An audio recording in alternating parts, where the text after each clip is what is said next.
people that it was a fair fight and see what the jury and judge think. Tell the world, Johnny. Tell them, Johnny Depp. Johnny Depp, man, I'm a victim too of domestic violence, and yes. It's a fair fight. And see how many people believe or side with you. Well, a jury has spoken in the Johnny Depp Amber Heard trial, and now a juror has spoken out about the case and explains how they took some major issues with Amber Heard's testimony. And speaking of the jurors, the jury in Bill Cosby's sex abuse trial had to start their deliberations all over again in a really strange twist of fate. We're going to break it down with litigator Richard Schoenstein. Plus, an alleged inappropriate relationship with a former employee has forced WWE CEO Vince McMahon to take a step back. What this means for the industry and the man behind professional wrestling, podcaster Luke Owen is going to join us.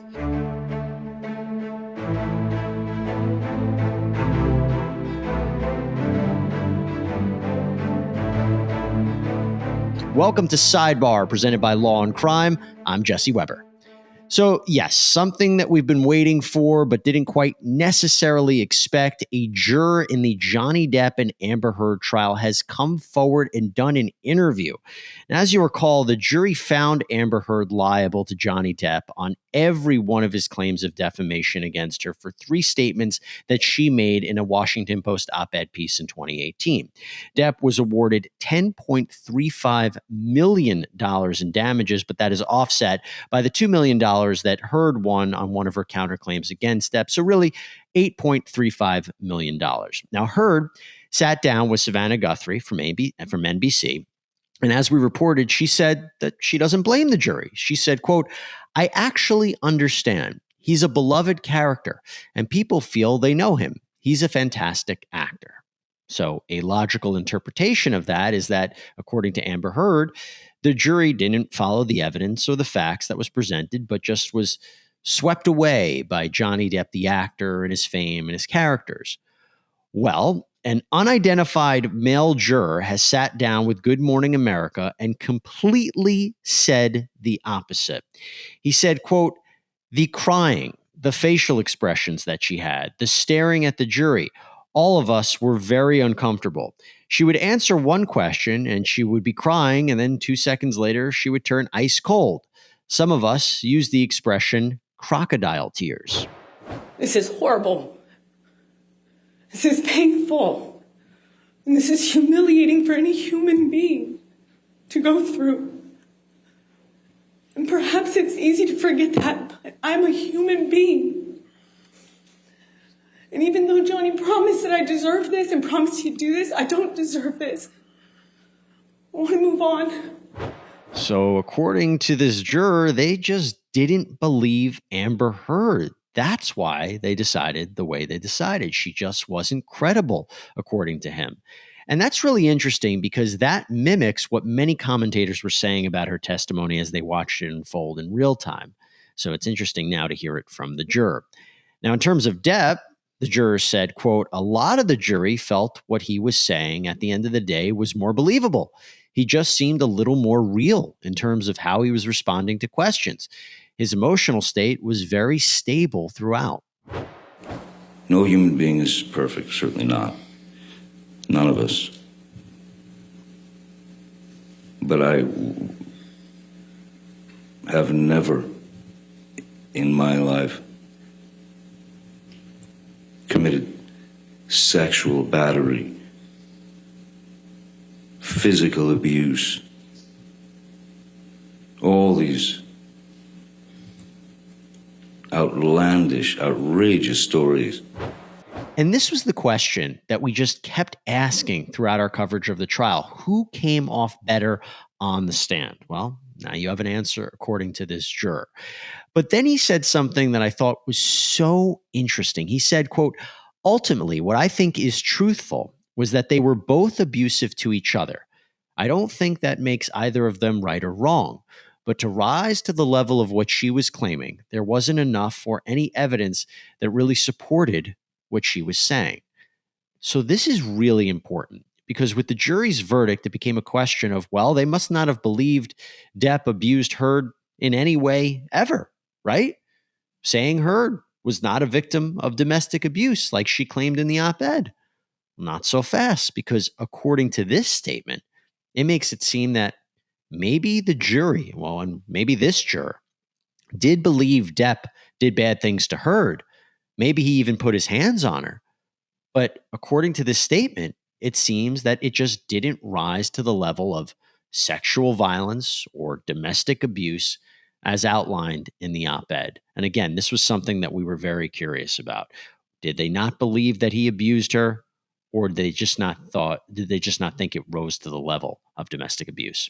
Now, I should tell you that the war of words isn't ending, because after Heard did this interview with NBC, Depp's team said, quote, "It's unfortunate that while Johnny Depp is looking to move forward with his life, the defendant and her team are back to repeating, reimagining, and relitigating matters that have already been decided by the court, and a verdict that was unequivocally decided by a jury in Johnny's favor." This is a statement from Depp's team to Dateline. It was reported by the New York Post.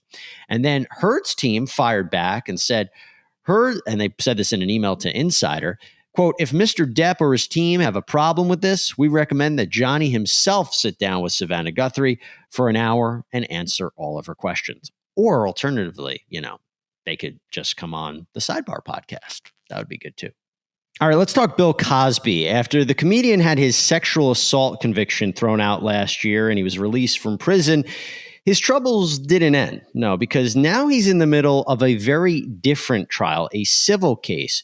A woman named Judy Huth is suing Cosby for allegedly sexually assaulting her at the Playboy Mansion back in 1975 when she was only 16 years old. Now, here's what's interesting, because the jury deliberated for 2 days and they decided on almost all of the questions, including the issue of damages, but they had to restart their deliberations, and now everything is in flux. I want to bring in right now litigator Richard Schoenstein, who's with me. Rich, it's great to see you and to talk about such a big topic. I'm happy to have you on. Glad to be here. Thanks, Jesse. So at the time of this recording, again, we're still in this flux with the jury deliberating. And I want to give everybody some background here because, Rich, apparently the jury answered all of the questions except one. They didn't answer one question regarding punitive damages, which you and I know are that monetary award to basically punish conduct. And then they ran out of time for the day. They ran out of time, and that's when the problem started because the judge had promised one juror that she could leave for a prior commitment and she wouldn't be called back. So now the jury had to begin with an alternate and start all over again. First, let's just start. Have you ever seen anything like that? No. My blunt answer to that question is I have never seen a situation like this in 30 years of doing trials, many of them civil, never seen anything like it. To restart deliberations is crazy to me.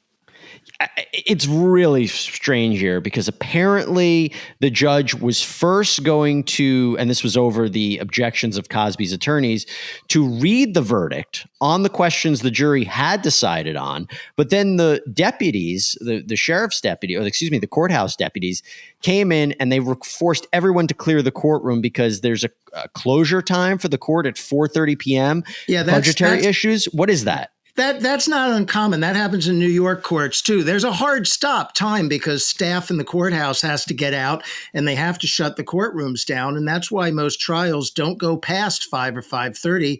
I guess that court had a hard 4:30 stop time. That's not uncommon, but it has a wild result here. In the middle of a major case. So now they have to restart their deliberations. And I'll tell you, Rich, what's bizarre about it and what's kind of strange is that during the course of the deliberations, the jurors informed the judge that there was an issue with one of the jurors, or there was a personality issue between the jurors.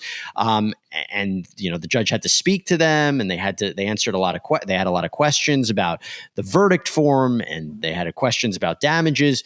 I mean, that's not uncommon, right? You have these problems between jurors. No, it's not uncommon. I mean, they seem to have a lot of questions about the verdict sheet. That's not uncommon. They seem to have a personality question in the room. That happens. And sometimes the judge has to talk to a jury and work them through that. None of that would be terribly concerning on its own. Well, now I'm going to ask you, I don't even know, I was going to say the $1 million question, could be 10 million, I'm not sure. The question is, if you're Cosby or you're his attorneys, what are you thinking right now? Does it seem more likely than not that he's going to be found liable here? It does. If I understand it correctly, the question they hadn't gotten to was punitive damages. And the only way you would get to punitive damages is if he's liable. So I think the assumption is that this jury was prepared to find liability. And if I was Cosby's lawyers, I would probably be looking for a way to blow up this verdict before it gets out. Well, how surprising would it be that he would be found liable, considering you're talking about a case from 1975? Yes, it's not a criminal case. Obviously, they couldn't charge him due to statute of limitations. But the fact that this is a civil case, would you be surprised if he was found liable? I wouldn't be surprised, and I wouldn't be surprised if he wasn't found liable. This question comes down to what the jury thought of the testimony. Was the victim believable? Did they believe the story? It's a credibility contest. And because it's only a civil trial, it's only a question of which side is more likely to be telling the truth. Nobody has to prove anything beyond a reasonable doubt. So I would not be surprised if they found it, even though it has all of the obstacles that you just listed. And listen, for Cosby, I think there's a lot of ammunition for him to say, hey, we should have a mistrial here. This is a jury maybe that was tainted by all of the news coverage about my client. Also, this was a very odd thing that Cosby's team had photographed one of the jurors standing close to a Cosby accuser. This is somebody who had actually been attending the trial and sitting there. The judge ruled that this is not grounds for a mistrial, that he said that there was no conversation that happened between the juror and the accuser. But does that strike you as a little odd there? I mean, is that something that perhaps Cosby's team could work with? Yeah, it seems a little odd. And what I would worry about here is adding up all of these individual factors. The sanctity of a jury room is one of the most important things in our justice system. That jury room is supposed to be completely contained, is not supposed to have outside invoices, is not supposed to have prejudice. So now you have a personality problem that's come to the attention of the judge, plus an issue of a juror being close to an accuser, plus an issue of a juror being replaced after 12 jurors had already come up with a verdict of most of the things. I could see an appellate court struggling when you add up all of those factors to think, was this really the kind of jury deliberation that we need in a case like this? And this accuser is an artist named Lily Bernard, and she spoke to the court and said, I never spoke to any juror ever. I would never do anything to jeopardize this case. I don't even look at them. She has her own lawsuit against Cosby in New Jersey. And that becomes my question. If he's found liable here, what effect is that going to have on other litigation against him? And what does that say? Because again, he had a conviction. It was thrown out. He was released from prison. There's obviously these lawsuits, but there's no other pending criminal charges against him. So what would a liable verdict here mean for Cosby and then the other cases that he faces? Well, I don't know. The libel case doesn't affect the criminal case directly. The criminal case was thrown out because of some kind of defect, and the civil case goes forward. And if he's found liable, he's found liable to this accuser. It doesn't mean that he did anything wrong with respect to anybody else. And I'm not sure any of the findings would say that. So it might not be, what we would call collateral estoppel or binding precedent against him in another lawsuit or in another criminal prosecution. But it might motivate people who are out there with claims against him to go forward. They might think, oh, you can be successful on a claim like this, even though it's 40 or 50 years old, even though there's a lot of evidence problems, you can still persuade a jury that he's liable. And I'm interested, by the way, one thing we didn't talk about with the jury is it's not a unanimous verdict requirement in this court, right? It's only 9 out of 12 have to agree on the verdict. And one thing I'm interested in, because there's this problem with switching in a new juror, is are we going to get a 12 out of 12 verdict? Or are we going to get a 9 out of 12 verdict or something in between? Because if it's 12 out of 12, then all this stuff we just talked about with the jury might amount to harmless error. It didn't make any difference because the entire jury was persuaded. Yeah, that's a good point. And, I wish we could be a fly on the wall to determine what effect this now has that one juror left and one juror is coming in. I'm going to ask you one more question about this. And this is, of course, the monetary award. If he is found liable, what could you predict would be the award in this kind of case? I don't know. I mean, that's really subject to the discretion of the jury. They heard evidence about the harm to the plaintiff, so they can compensate her in an amount that they feel is right for that. They also have a punitive damage option, and I'm not sure if there's a cap to punitive damages statutorily in this instance, but they have discretion to work with both compensatory and punitive damage. It's not a case where I think she's pleading out-of-pocket loss.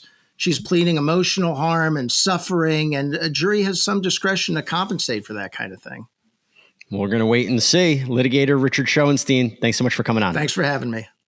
Well, it seems that the drama in the wrestling world doesn't only happen inside the ring. Vince McMahon was forced to step down as chairman and CEO of the WWE, the World Wrestling Entertainment Organization, after the board investigated him for misconduct. Apparently, the board had found multiple non-disclosure agreements with former female employees, and it has been reported that McMahon agreed to pay $3 million to one woman in particular that he allegedly had an affair with, and that he paid her this money once she left the organization. But he's not quite out of the spotlight just yet, even though he handed over his position to his daughter Stephanie on an interim basis. He can still appear as his character in matches, and he still has creative control decisions for programs. And in fact, he appeared on SmackDown after the news broke. Those 4 words are then, now, forever, and the most important word is together. All right, so I'm joined now by Luke Owen, the general manager of Trident Digital Media and host of the Wrestle Talk News and Wrestle Talk podcast, which can be found daily on YouTube. Luke, great to meet you, and thanks for coming on the program. Thank you so much for having me. So what do you make? Let's first talk about him doing this appearance on SmackDown. In the middle of all this, everybody knew what was going on, and he says these things. Very short appearance on SmackDown. What do you make of it? It's probably the most Vince McMahon thing that Vince McMahon could have possibly done in this situation. They announced that he was not going to. Vince McMahon was not going to be on SmackDown. His character, Mr. McMahon, was going to be on SmackDown. What's the difference between the two, just so we know? There's not really much of a difference, but like WWE have gone to great lengths over the years to say that Vince McMahon and Mr. McMahon are two separate people. Mr. McMahon is a character he plays on TV. Vince McMahon is the actual business person. So they were very clear in saying this is Mr. McMahon going out on there onto TV. But yeah, it really was just the most Vince thing he could have done at this point, because it was essentially a ratings ploy. It was just a way to kind of piggyback off the news that had come out from the Wall Street Journal and all the news coming around about him stepping down as a way to get people to tune in and watch the first hour of the show. And by all accounts, it kind of worked. Although, amazingly enough, the second hour of the show, which had a big main event with Roman Reigns and Matt Riddle, did a better rating than Mr. McMahon coming out on screen. I hate when that gets confusing, you know? Do people like him generally? So I used to be a really big wrestling fan back in the day. I used to watch it all the time. Haven't followed it for some years. Is he still immensely popular? I mean, what are people saying right now in regards to all this news? He's had a tough couple of years. I think the company itself has had a tough couple of years in terms of its appeal to the wrestling community, because during the pandemic, they released a lot of their talent and they fired them essentially during the middle of a pandemic when they couldn't go out and get any other work, which was kind of seems like a poor taste thing. And like over the last 2 years, they fired hundreds of people, not just in front of camera, but also behind the scenes as well. So he kind of is always, like the last couple of years in particular, have been, people are quite down on Vince, also because the product isn't very good a lot of the time, and a lot of that falls onto him because he is the guy who's in charge of all of the creative decisions. The people kind of blame him for the sort of the lack of creating new stars and always trotting out the old favorites and sort of a lazy way of promoting it. However, because wrestling fans can be quite fickle at times, and it's a very weird industry, he had a match at WrestleMania at the age that he is at and took one of the worst Stone Cold Stunners of all time, and everyone was like, oh, you gotta love Vince though, haven't you? A crazy old Vince McMahon going out there still having matches and winning matches, no less. I watched that Stone Cold Stunner from Steve Austin. It wasn't as sharp as it used to be. No, they edited it off the broadcast. Like when they showed replays of it, they kind of edited all the stumbling and stuff and just made it look as good as they possibly could. Well, let me ask you this. So he released the statement. He says, quote, "I have pledged my complete cooperation to the investigation by the special committee, and I will do everything possible. I will do everything possible to support the investigation. I have also pledged to accept the findings and outcome of the investigation, whatever they are." I mean, does this seem like a surprise to you? A, the news of these non-disclosure agreements and that he allegedly had an affair with a woman and paid her off, and that he's just willing to, seemingly based on the statement, accept whatever the findings are? The second part of it, I sort of do find surprising. Whether he does or not is a different matter. The first part of it, not really. Vince has always had a long history of rumors and speculation. There's been stories about him. There's an incident in a tanning salon several years back. There's been instances with a female referee back in, I believe, the late 80s, might have been the early 90s. There's always been these sort of stories going around about Vince McMahon. So kind of half of it doesn't, like when the news came out, the kind of reaction from the wrestling world was like, yeah, pretty much saw that coming. I think everyone kind of knew that that's the kind of man that he was.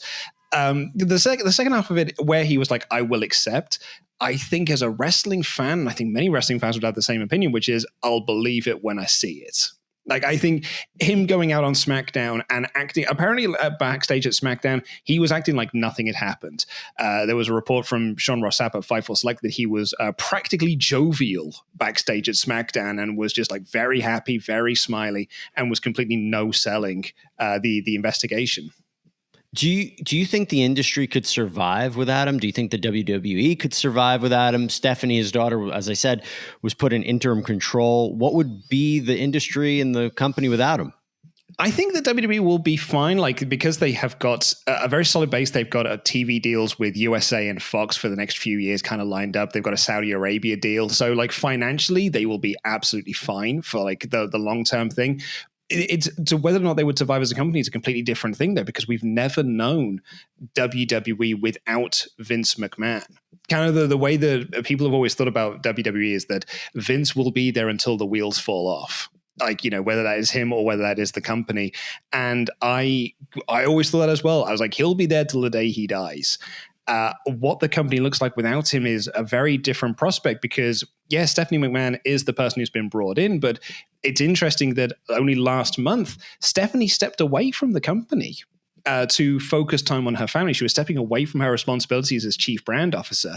And then, there was a report in Business Week that the reason she didn't actually step away, she was fired by her father because she was bad at her job.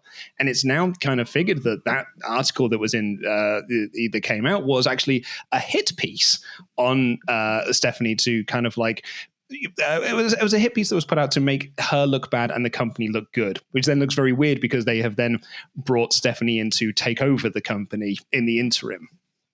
Wow. All right. So we'll have to see how it shakes up because I don't think this is the last of it. Luke Owen, general manager of Trident Digital Media and host of the Wrestle Talk News and Wrestle Talk podcast, which can be found daily on YouTube. Thank you so much for your insight. Thank you so much for having me.